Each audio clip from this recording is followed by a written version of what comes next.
Ce chantier de la rue Bayard consiste en la réfection totale de cette rue. Au niveau du planning, c'est un chantier qui dure grosso modo 1 an. Mais les principales difficultés, franchement, c'est surtout les commerces, la voie de circulation qu'on doit maintenir justement pour les livraisons. Ici, c'est un exemple typique, ce qu'on appelle une entrée cochère. Donc, on voit qu'à l'intérieur, il y a des voitures qui rentrent et qui sortent.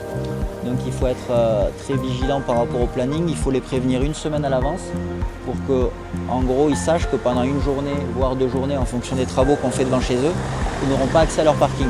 Et pour ça, on leur donne des tickets de parking pour qu'ils puissent aller au parking public.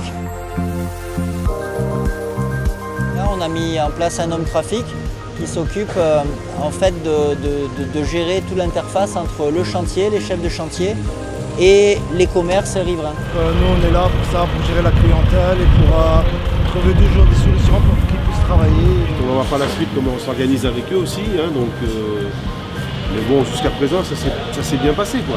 L'homme trafic, en gros, c'est vraiment pour moi, c'est l'interface entre le chantier, le chef de chantier et tous les commerçants et riverains. Ici, comme c'est un quartier où il y a beaucoup de restauration rapide et de vente à emporter aussi, on a fait un arrêt minute pour que les gens puissent stationner 1 minute ou 2 et aller chercher leur plat à emporter.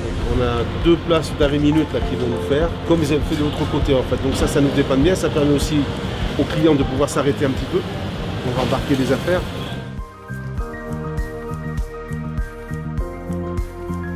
On a mis en place des bacs de rétention pour laver les goulottes des toupies de béton.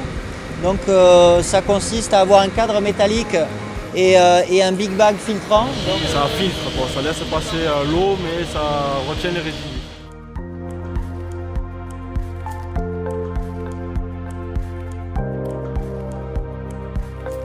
On a ce qu'on a appelé des sas de découpe. Enfin, les riverains sont quand même assez sensibles au fait que, même s'il y a quand même du bruit, ils sont quand même sensibles au fait qu'on essaye vraiment de tout faire pour minimiser la gêne.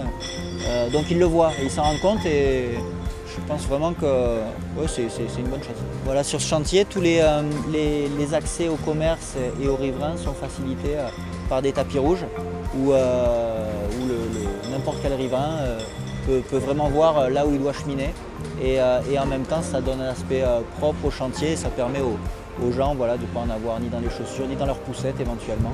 Donc c'est une bonne chose et qui a été très appréciée par notre client.